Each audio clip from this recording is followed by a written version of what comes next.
اور ہم ہی نے تم کو ابتدا میں مٹی سے پیدا کیا، پھر تمہاری شکل و صورت بنائی، پھر فرشتوں کو حکم دیا کہ آدم کے آگے سجدہ کرو، تو سب نے سجدہ کیا لیکن ابلیس کہ وہ سجدہ کرنے والوں میں شامل نہ ہوا۔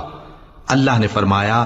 جب میں نے تجھ کو بھی حکم دیا تھا تو کس چیز نے تجھے سجدہ کرنے سے باز رکھا؟ اس نے کہا کہ میں اس سے افضل ہوں، مجھے تو نے آگ سے پیدا کیا ہے اور اسے مٹی سے بنایا ہے۔ فرمایا تو بہشت سے اتر جا، تجھے شایع نہیں کہ یہاں تکبر کرے،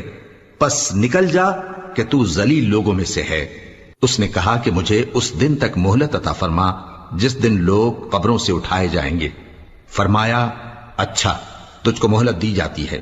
بولا کہ مجھے تو نے گمراہ کیا ہی ہے، میں بھی تیرے سیدھے رستے پر ان کو گمراہ کرنے کے لیے بیٹھوں گا،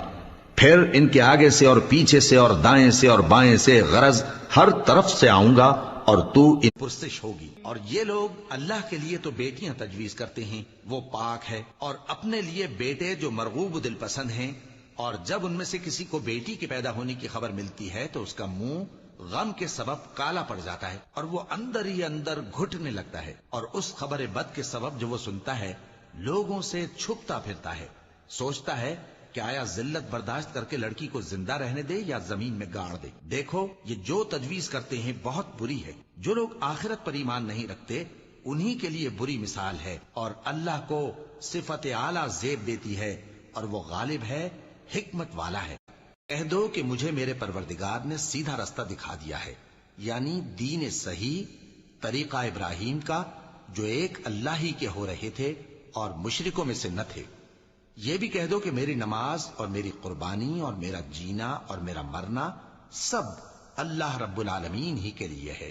جس کا کوئی شریک نہیں، اور مجھ کو اسی بات کا حکم ملا ہے اور میں سب سے اول فرما بردار۔ انسان بھلائی کی دعائیں کرتا کرتا تو تھکتا نہیں، اور اگر اس کو تکلیف پہنچ جاتی ہے تو نا امید ہو جاتا ہے، آس توڑ بیٹھتا ہے، اور جب ہم انسان کو نعمتوں سے نوازتے ہیں تو وہ منہ موڑ لیتا ہے اور پہلو پھیر کر چل دیتا ہے، اور جب اس کو تکلیف پہنچتی ہے تو لمبی چوڑی دعائیں کرنے لگتا ہے۔ کہو کہ بھلا دیکھو تو اگر یہ قرآن اللہ کی طرف سے ہو پھر بھی تم اس سے انکار کرو تو اس سے بڑھ کر کون گمراہ ہے جو حق کی مخالفت میں دور نکل گیا۔ اور جب ان لوگوں سے کہا جاتا ہے کہ جو کتاب اللہ نے نازل فرمائی ہے اس کی طرف اور پیغمبر کی طرف رجوع کرو، تو کہتے ہیں کہ جس طریق پر ہم نے اپنے باپ دادا کو پایا ہے وہی ہمیں کافی ہے۔ بھلا اگر ان کے باپ دادا نہ تو کچھ جانتے ہوں اور نہ سیدھے رستے پر ہوں تب بھی؟ اے ایمان والو، اپنے آپ کو سنبھالے رہو، جب تم ہدایت پر ہو تو کوئی گمراہ تمہارا کچھ بگاڑ نہیں سکتا۔ تم سب کو اللہ کی طرف لوٹ کر جانا ہے،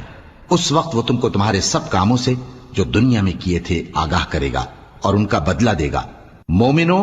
جب تم میں سے کسی کی موت آ موجود ہو تو شہادت کا نصاب یہ ہے کہ وصیت کے وقت تم مسلمانوں میں سے 2 مرد عادل یعنی صاحب اعتبار گواہ ہوں، یا اگر مسلمان نہ ملیں اور تم سفر کر رہے ہو اور اس وقت تم پر موت کی مصیبت واقع ہو تو کسی دوسرے مذہب کے 2 شخصوں کو گواہ کر لو۔ اگر تم کو ان گواہوں کی نسبت کچھ شک ہو تو ان کو عصر کی نماز کے بعد کھڑا کرو اور دونوں اللہ کی قسم، اور تم اپنے پروردگار کے حکم کے انتظار میں صبر کیے رہو، تم تو ہماری آنکھوں کے سامنے ہو، اور جب اٹھا کرو تو اپنے پروردگار کی تعریف کے ساتھ تسبیح کیا کرو، اور رات کے بعض اوقات میں بھی اور ستاروں کے غروب ہونے کے بعد بھی اس کی تسبیح